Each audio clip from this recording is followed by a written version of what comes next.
Hello everyone, अस्सलाम वालेकुम। मेरा नाम है मुज़म्मिल अब्बास।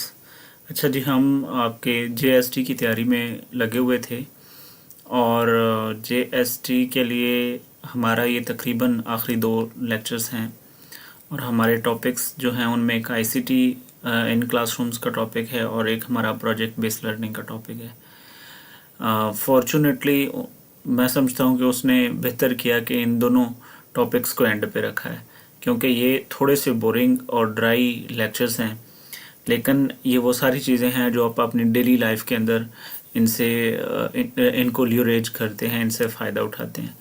तो हम इनके जो कुछ बेसिक सी अंडरस्टैंडिंग है वो करेंगे और इसमें से मेरा ख्याल है कि फॉर एग्ज़ाम्पल अगर आपका 20 मार्क्स का पेपर है तो इसमें से हार्डली 1 या 2 क्वेश्चन इस आईसीटी वाले टॉपिक में से वो पूछेगा। बाकी ये आईसीटी का आपका जितना भी आईसीटी का टॉपिक है या आईसीटी का कीवर्ड है, it is related to computer या फाउंडेशनल कंप्यूटर, जो आप इसी जेएसटी के सिलेबस के किसी दूसरे कोर्स में पढ़ रहे होंगे। मतलब वहाँ पे आप पढ़ेंगे। अगर हम बात करें तो लेट्स स्टार्ट।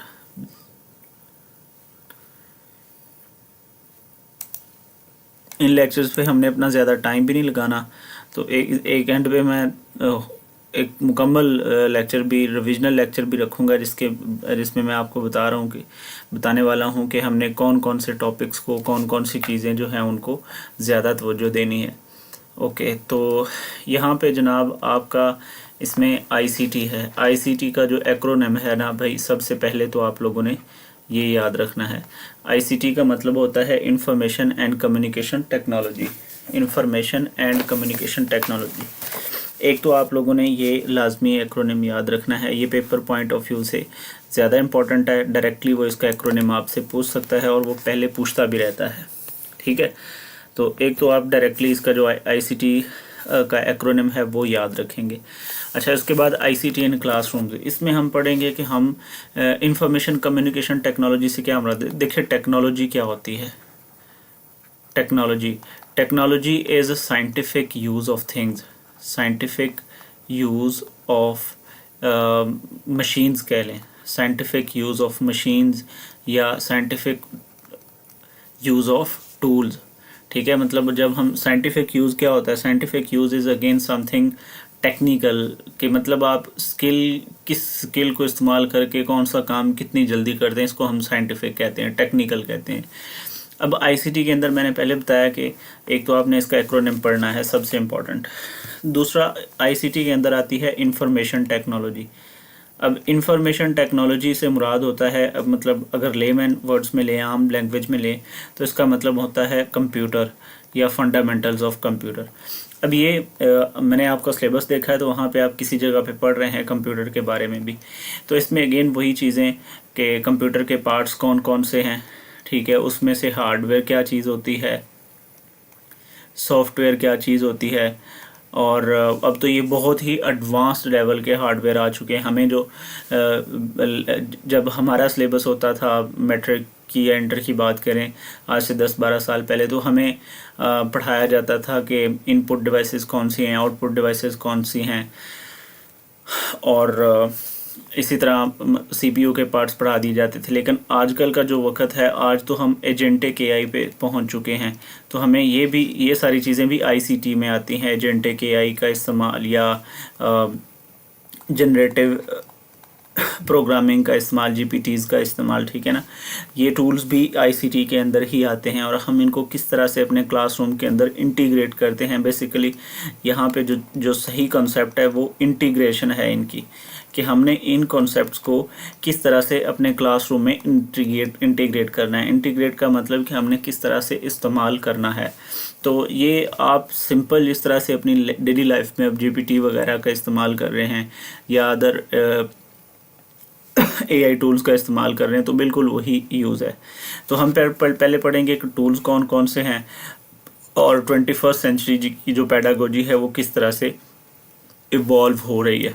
बेसिकली हमारी जो पेडागोजी है या जो पीछे जितने भी हमने टीचिंग मेथड्स पढ़े हैं वो सारे ट्रेडिशनल टीचिंग मेथड्स हैं, वो सारी ट्रेडिशनल पेडागोजी है। अब पेडागोजी ज़रा इवॉल्व हो चुकी है।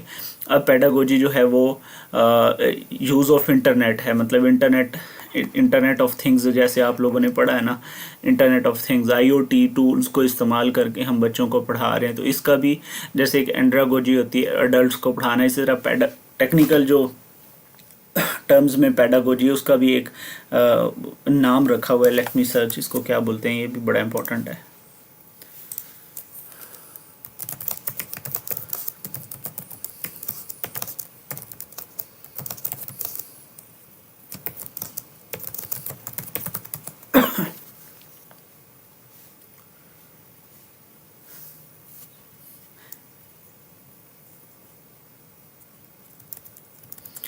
खैर, तो इसे हम जब हम आईटी टूल्स को इस्तेमाल करते हैं अपनी क्लासरूम्स के अंदर या आईटी टूल्स के ज़रिए पढ़ाते हैं, तो इसे डिजिटल टेक्नोलॉजी का नाम भी देते हैं, इसे फ्लिप्ड लर्निंग का भी नाम देते हैं। असल में इसको ना फ्लिप्ड लर्निंग भी कहा जाता है। फ्लिप्ड लर्निंग जो होती है या ब्लेंडेड लर्निंग भी इसे कहा जाता है, ब्लेंडेड टीचिंग भी इसे कहा जाता है। ब्लेंडेड टीचिंग, फ्लिप्ड लर्निंग, ये वो वाले कॉन्सेप्ट हैं जिनमें आप टेक्नोलॉजी को अपने क्लासरूम के साथ इंटीग्रेट करते हैं। ब्लेंडेड लर्निंग में तो होता है ना, ऑनलाइन टीचिंग वगैरह को बोला जाता है, या इसका जो कॉमन नेम है वो डिजिटल पेडागोजी भी है, मतलब आप आईटी के टूल्स को इस्तेमाल करके पढ़ा रहे होते हैं। तो बेसिक डेफिनेशन से शुरू करते हैं।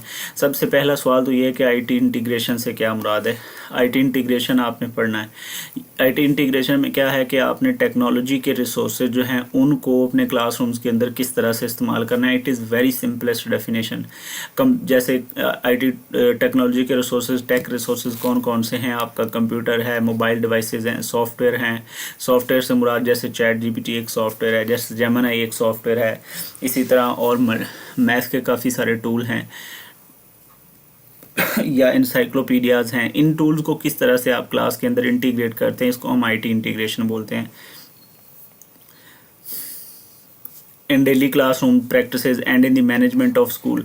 अब आपने देखा होगा कि स्कूल मैनेजमेंट के लिए मुकम्मल तौर पे हमने डेटाबेस बनाए हुए हैं, ठीक है, डेटाबेस या लर्निंग मैनेजमेंट सिस्टम्स बनाए हुए हैं जिसके अंदर पूरी प्रोफाइलिंग बच्चे की हुई होती है, टीचर की प्रोफाइलिंग हुई होती है, मतलब सारा मैनुअल काम से शिफ्ट करके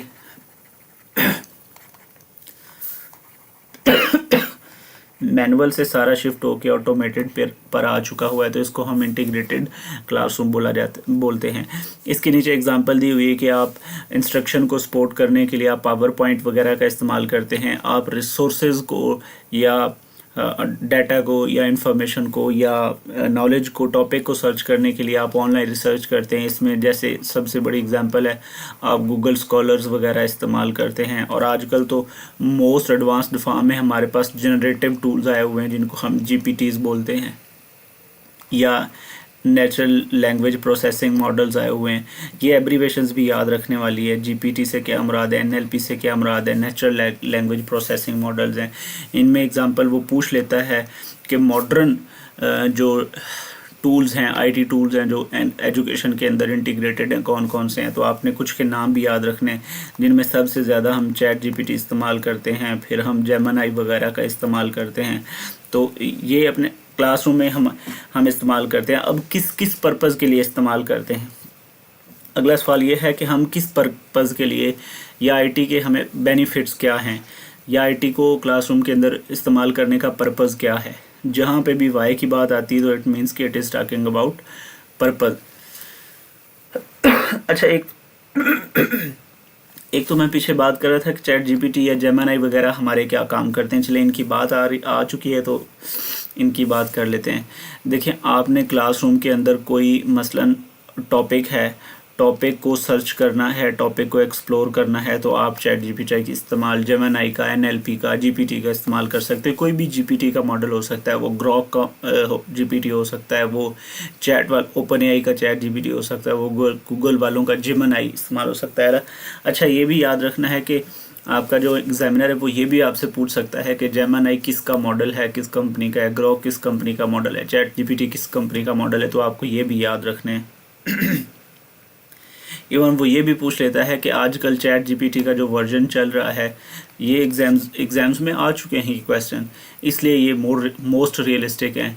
मतलब वो ये पूछ लेता है कि आजकल चैट जीपीटी का कौन सा जो मॉडल है वो चल रहा है, वो 5.4 चल रहा है, 4o चल रहा है, या कौन सा चल रहा है। तो आपको ये भी याद रखना है, ये भी पता होना चाहिए, क्योंकि ये आपकी मोबाइल फ़ोन्स के अंदर, लैपटॉप्स के अंदर इंस्टॉल्ड हैं। तो आप एक नज़र इनको देख लेना कि आपके मॉडल, वो जो वर्जन है इसका कौन सा चल रहा है। ओके, टॉपिक को एक्सप्लोर करने में मदद देते हैं।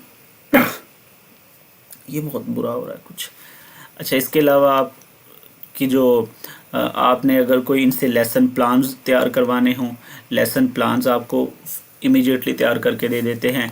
इसके अलावा आपने अगर क्विज़ेज़ इस्तेमाल करने हो, आजकल तो बहुत इजी हो चुका है क्विज़ेज़ टीचर के लिए बहुत ज़्यादा मुश्किल होते हैं। तो आपने अगर क्विज़ेज़, और वो भी बड़े मज़े के क्विज़ेज़, इंटरेक्टिव क्विज़ेज़। अब इंटरेक्टिव क्विज़ेज़ क्या होते हैं? इंटरेक्टिव क्विज़ेज़ होते हैं कि मसलन मैंने आपके सामने एक MCQ, वेबसाइट के ऊपर MCQ आ रहा है, HTML, ये जो इंटरेक्टिव क्विज़ेज़ होते हैं ना, ये HTML based hyper text markup language में बनते हैं। लैंग्वेज यानी कि HTML पेजेस होते हैं, उन पे इंटरेक्टिव क्विज़ेज़ आते हैं। इनमें क्या होता है कि आपके पास क्वेश्चन होता है, उसके ऑप्शंस लिखे होते हैं, आपने जो ऑप्शन राइट है अगर उसको टिक किया है तो वो करेक्ट शो कर देता है, आपका स्कोर भी ऊपर लिखा जाता है। अगर आपने उसको रॉन्ग ऑप्ट किया है तो वो उसको क्रॉस कर देगा, आपका नेगेटिव भी शो कर देगा, आपको ये भी दिखा देगा कि इसका राइट आंसर क्या है, इसकी एक्सप्लेनेशन क्या है, और ऑटोमेटिकली नेक्स्ट MCQ पे चला जाएगा, प्रीवियस MCQ के भी ऑप्शन देगा। इसको बोला जाता है इंटरेक्टिव। ठीक है, तो ये इंटरेक्टिव क्विज़ेज़ भी आपको चैट जीपीटी बना के देता है, जेमिनी भी आपको इंटरेक्टिव क्विज़ेज़ बना के देता है। पहले ये काम करने के लिए आपको एक कोडिंग या प्रोग्रामिंग सीखना पड़ती थी, या एक प्रोग्रामर को हायर करना पड़ता था। मसलन जितनी भी बड़ी वेबसाइट्स हैं, जैसे पाक MCQs है या दीगर जो लर्निंग प्लेटफॉर्म्स हैं, वो अपनी कोडिंग को इस्तेमाल करते थे, प्रोग्रामर्स को इस्तेमाल करते थे, और वो घंटों लगे रहते थे एक MCQ को टाइप करना, फिर उसकी कोडिंग करना। ये सब बहुत टाइम लेता था। लेकिन अब तो ये विद इन अ सेकेंड्स आपको 20, 30, 40, 50 MCQs इंटरेक्टिव बना के दे देता है। तो ये आपको IT टूल्स का क्लासरूम के अंदर फ़ायदा है। अब आप ये बच्चों के लेवल पे भी इस्तेमाल कर सकते हैं। क्लासरूम के अंदर अब गवर्नमेंट ने ही बना आपको बड़े बड़े LCDs या इंटरेक्टिव वाइट बोर्ड्स प्रोवाइड किए हुए हैं, डिजिटल वाइट बोर्ड्स प्रोवाइड किए हुए हैं। वो ICT के एक एग्जांपल है। आप उनके अंदर ये सारी चीज़ें कर सकते हैं, इसलिए इन टूल्स का आपको आइडिया होना चाहिए। अच्छा, इसके कुछ बेनिफिट्स हैं जी। सबसे पहले तो ये एंगेजमेंट आपकी से मुराद बच्चों की एंगेजमेंट बढ़ाता है।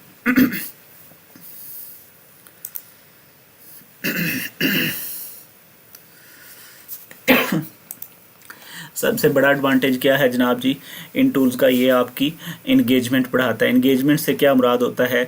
मसलन एक बच्चा है, उसके सामने LCD अगर लगी हुई है, वो उसके ऊपर कोई वीडियो देख रहा है, कोई एनिमेशन देख रहा है, तो वो इंगेज्ड होगा, वो अपनी सारी मेंटल एनर्जीज़ को, अपने विजन को वहाँ पे लगाएगा LCD के ऊपर।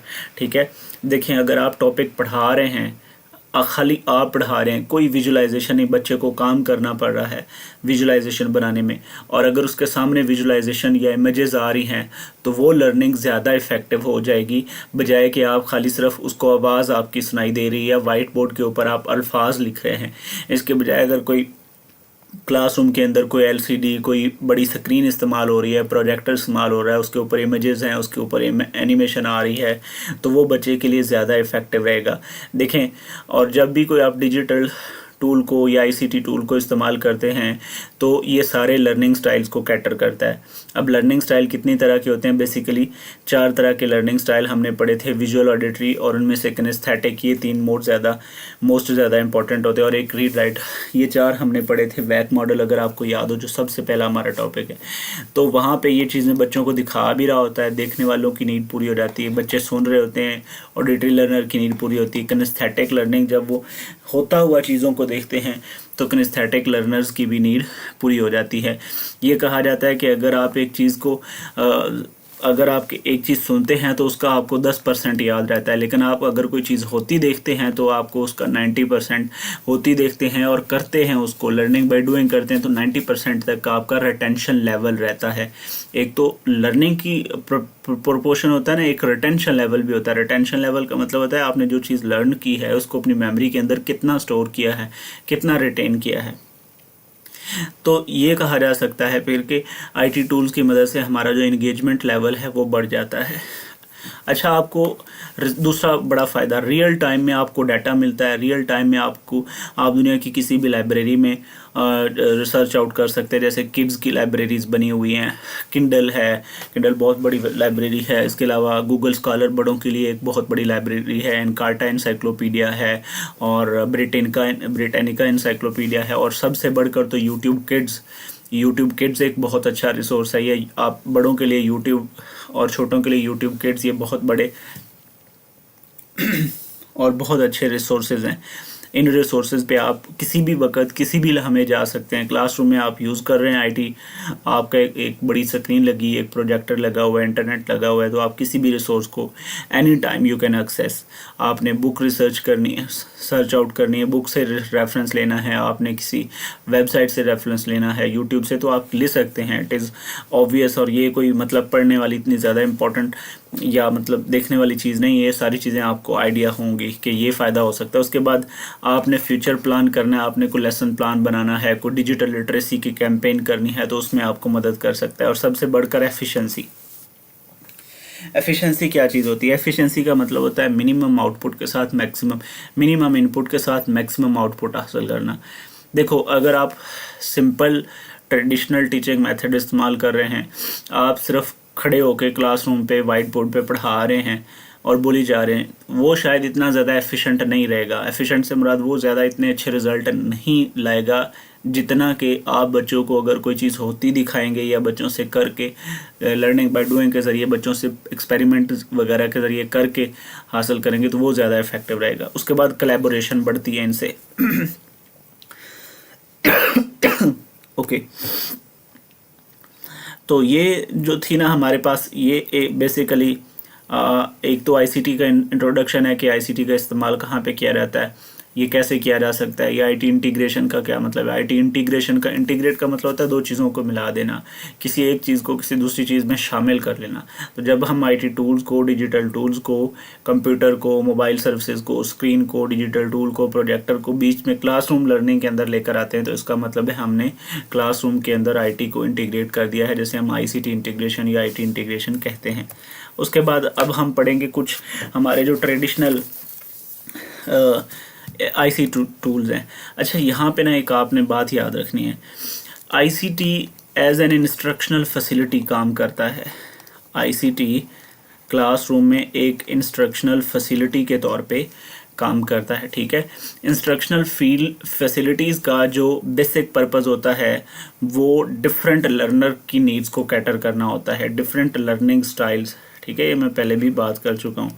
अभी हमने यहाँ पे बात की कि जो आईसीटी का मेन क्या है, कि ये मेन पर्पस क्या है या मेन एडवांटेज क्या है, कि ये विजुअल, ऑडिटरी और किनेस्थेटिक साइमल्टेनियसली एक वक्त में हर तरह के लर्नर की लर्निंग नीड्स को पूरा कर रहा होता है, ठीक है।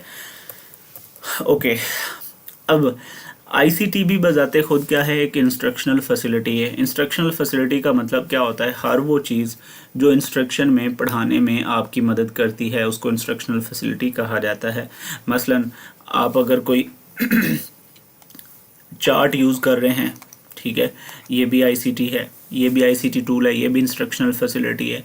आप कोई स्क्रीन यूज़ कर रहे हैं, ये भी एक इंस्ट्रक्शनल फैसिलिटी है। आप कोई मॉडल यूज़ कर रहे हैं, वो भी एक इंस्ट्रक्शनल फैसिलिटी है। So whatever you are using in your teaching process, in your instructional process, it is called instructional facility. और ट्रेडिशनल लैंग्वेज में इंस्ट्रक्शनल फैसिलिटीज़ को एवीएड्स कहा जाता है।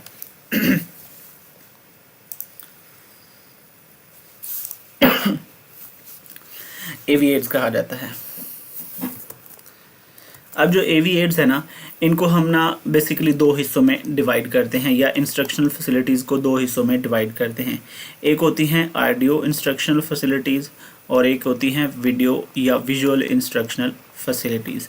हम बस इनकी कैटेगराइजेशन को पढ़ लेंगे, बाकी इनका एडवांटेज क्या होता है वो आप लोगों ने पीछे देख लिया कि ये क्या करते हैं, इंगेजमेंट को बढ़ाते हैं, रिसोर्सेज को एक्सेस करने में हमें मदद देते हैं, हमें फ्यूचर प्लानिंग में मदद देते हैं, एफिशिएंसी टीचिंग एफिशिएंसी को बढ़ाते हैं और स्टूडेंट और लर्निंग की जो कोलैबोरेशन है उसको एनहांस करते हैं। ये इनके एडवांटेज हैं, यही पेपर में पूछे जाएंगे। ये चीज़ें इतनी ज़्यादा अब इम्पॉर्टेंट नहीं रही और इतनी ज़्यादा रेलेवेंट नहीं रही जो मैं अभी बातें कर रहा हूँ कि इंस्ट्रक्शनल फैसिलिटीज़ जो है, इसी के अंदर हम ICT टूल्स को भी शामिल करेंगे। जो इम्पोर्टेंट रहा है, जो इम्पोर्टेंट बन चुका है वो ये है मॉडर्न ICT टूल्स, जिनमें एजेंटिक AI के टूल्स हैं, जिनमें GPT जनरेटिव जो प्रोग्रामिंग टेक्नोलॉजी है या language natural language processing model है, NLPs वगैरह, ChatGPT वगैरह, जेमिनी वगैरह, ये एजुकेशन में किस किस तरह से हमारी मदद कर सकते हैं, ये सवाल पूछे जा सकते हैं। जैसे मैंने बात बताई, लेसन प्लान प्रिपेयर करने में, टॉपिक को प्रिपेयर करने में, किसी प्रॉब्लम को सॉल्व करवाने में, कोई क्विज़ बनाने में, इंटरेक्टिव क्विज़ बनाने में, इवन प्रेजेंटेशंस बनाने में अब ये ChatGPT और जेमिनी और इस तरह के नेचुरल लैंग्वेज प्रोसेसेस इस्तेमाल हो रहे हैं। ये चीज़ें आपसे ज़्यादा पूछे जाएंगी। ओके, तो हम इनको ना डिवाइड कर लेते हैं दो हिस्सों में। एक होते हैं ऑडियो प्रोजेक्ट आपके ICT टूल्स और एक होते हैं विजुअल ICT टूल्स। इनको हम अगले लेक्चर के अंदर पढ़ लेते हैं। फ़िलहाल ये इतना ही करेंगे। मैं अपना